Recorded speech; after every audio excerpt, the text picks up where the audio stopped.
Hey, Mike with Mike's Bags, and today I am reviewing the Game Time by AAR Cornhole. Let's go ahead and break this bag down. We'll start with materials. The slow side of this Game Time is it's the slide right material, the fast side of the slide right bag, but it's the reverse of that. It's the reverse side. Same slow side you find on the Lucky Bags Pro Sniper, the Black Sheep Costello, the BG Shapeshifter, as well as the new BG Witcher all have it. Wonderful material. It is a little more controllable than the other side. So the other side's about a 7-speed. This backside I call it about a 6-speed on there. So you have a little bit of control. You can still run hole for hole, but you can also kind of slow it down and play a little dirty style game time if you want. So 6-speed on the slow side. It's also a decent material for humid conditions. As the conditions start to get humid, boards start to get sticky, this material will still move pretty well for a while. Once you get enough moisture on the material is going to stop and you have to go to a different bag. But for the most part, as that transition period happens, or if it doesn't get super humid, you can play this material. It'll play well. That's kind of why I like it is because it really works well. For me, usually during the summertime when the sun goes down, the temperature starts to drop, the humidity picks up, and boards get sticky. And sometimes you get stuck with the bag you're playing. That all of a sudden the conditions switch pretty quickly, and you're in a condition where you have to just go fast side only with the bag. With a bag like this, you can play it and throughout that transition, and it's not going to slow down a ton. So I like this material for playing somewhat sticky, slightly humid conditions. So 6-speed slow side, fast side. This is that Pro Sniper, Deadhead, Viper fast side, 9-speed. Crazy fast. It's great for pushing, collecting, so forth like that. It's wonderful material. So looking at a 6-9-speed bag. It's the same two material combinations that you do find on the Pro Sniper. However, it is a little, it's a different feel. The Pro Sniper is a flat feel. This is a bead fill in here. So the bag has more movement, more motion, more bounce. To me, the bead fill is more hole friendly than you're gonna get. So you don't have as many bags hanging in the hole as you would with a flat fill like you get in that Pro Sniper. So it just makes the bag even more hole friendly. These two materials are very hole friendly. So you add that bead fill to it and the bag just wants to go in the hole. Template wise, this is a medium template bag. I don't know if it's any smaller template than the Pro Sniper, but it's a fuller bag. It's not quite as thin. So you have some flop to it, but it's still a pretty full bag. So if you like the Pro Sniper, but you don't like how floppy it is, this Game Time may be a great alternative as long as you're okay with the bead fill. And honestly, the bead fill, it's not big clump beads. It's kind of smaller beads. So when you grab it, I don't really feel the beads in there. It doesn't really cause an issue. The bounce, I will say the bead fill and the bounce, if you don't have a flat bag, if you've got a tilt to it, it gives it a little more kick, a little more, like I said, a little more hop, a little more movement. It's going to kick more if you're not flat. However, it does make the bag more controllable, more cuttable. You can shape shots better. If you're a rollback thrower, if you're an average to above average rollback thrower, you can definitely throw rollbacks with this as well. So it gives you a lot more options as far as the shot shaping goes that maybe you wouldn't get with a little bit flatter fill bag like you do the Pro Sniper. Which, let's go ahead and jump in. While I'm talking about, we'll go ahead and jump into the playability of this bag. And this is a bag, to me, it's designed to go hole for hole. If you're a player that you're just wanting to put 4 bags in, outscore your opponent, and go round and round, that's what this bag does really well. This is the type of bag I want to play in those conditions because, again, you've got some control here on this slow side, but it's wonderful. It's that kind of that sweet spot speed, that 5 to 6 speed range, which this is at 6, but for me, that 5 to 6 is that sweet spot speed range where I can control it, but still, feel confident throwing those bags and not worry about if I miss, it's not flying off the back of the board. If I miss, it's going to end up on the side. If it stays short of the hole, it's a bag I could probably collect because these are very collectible bags. They're full enough if you do throw a blocker, and this material you can control. If you've got a higher arc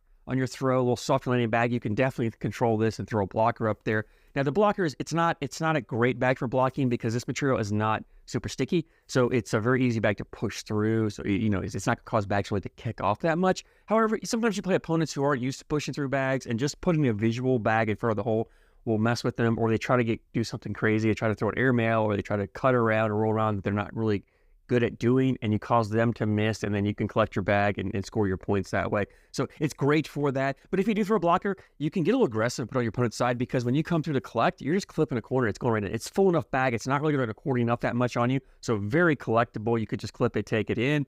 It's also a great bag around the hole because I talk about the landing zone of bags a lot, and I always say, the larger, floppier bags have larger landing zones. The smaller, fuller bags have smaller landing zones. This is a bigger than normal landing zone. It's not as big as like a Pro Sniper, right? It's not going to, because it doesn't have the flop that a Pro Sniper has. It's not going to be as forgiving. It's not going to grab the hole quite as well as that Pro Sniper does. However, it still has enough that if you get it, if you're off the side, but if you can get this corner, one of the corners to grab, it'll grab, spin around, and melt right back in. Or even if it spins and sits on that back corners or that back lip, it's still very low. You have another bag coming in. You don't have to go crazy with it. Just come in. If you can just clip it, you're probably going to drag it in. I think I did leave a few bags hanging, but if I'm not mistaken, most of the time I left bags hanging. It was like my fourth bag.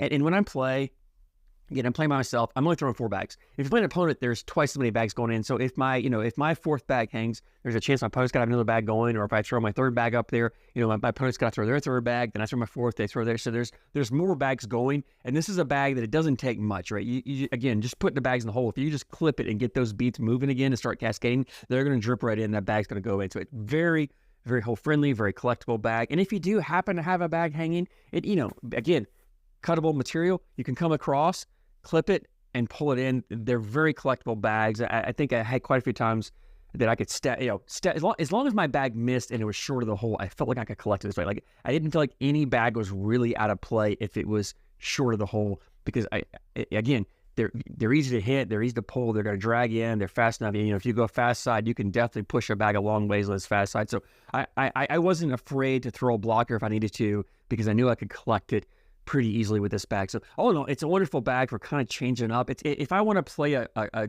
fully dirty style game, this is not necessarily the bag I want to throw. But if I want to mix it up and throw, go bag for a round or two, and then throw a dirty round here or there, I think that's where it really kind of steps up. As board conditions start to stick up, it definitely becomes more of a dirty style bag, and you can definitely play it that way. Although I do think there are better options out there. But all in all, I had a blast throwing this bag. It plays well. It wants to go in the hole. And that's what you look for in a bag. It's a bag that's going to, in my opinion, it's a bag that's going to help your PPR, not hurt your PPR. And that's what most players like. And I think you'll have a lot of fun. So if you throw in the game time, I'd love to hear your opinion of it, good or bad, what you thought about it, what you think, what you like, what you don't like. I always love hearing your guys' opinions. It's fun to get a different perspective of bags. And sometimes I play bags a certain way, but you might play it differently, and you see something that maybe the bag does that I didn't realize it did, or something you don't like how it plays. So I love hearing the feedback, because it just helps me understand the bags better, and helps me kind of recommend bags or relay bag information better to other players as well out there. So go ahead and jump into availability in this bag. And AAR Cornhole has a website, AARcornhole.com. Link in the description as always for you guys. And the bags are, these game times run $75 to $80. It seems like, depending on the design they have or the release they're doing on the bags. Now, right now, this is the end of the 2023 ACL season. If you're watching this when this is released, which is still July, then these bags are actually, I think they're on sale like $45 for a set for what they had in stock. They're moving out the 2023 inventory.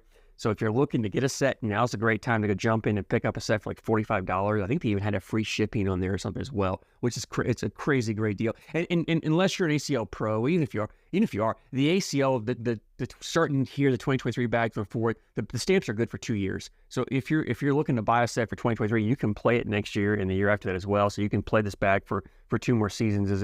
And by that time, the bags are probably wore out, or you're going to be looking for a new model, a new design, a new bag, something new material is going to be out, and you want to upgrade anyway. So I wouldn't hesitate to buy a 2023 stamp bag to play for the upcoming seasons, because you'll be able to do that. And you can always play it in non-stamped events or local tournaments, leagues, whatever, if it's not an ACL tournament. So anyway, and I guess I didn't mention these bags are ACL Pro Stamp for 2023, and I'm sure there'll be Pro Stamp for 2024 as well. So outside the sale, they're usually $75, $80. I think it's like $10 or so shipping. Very reasonable. It's under $100 all in, shipped to your door, which is a great price for an ACL stamp bag.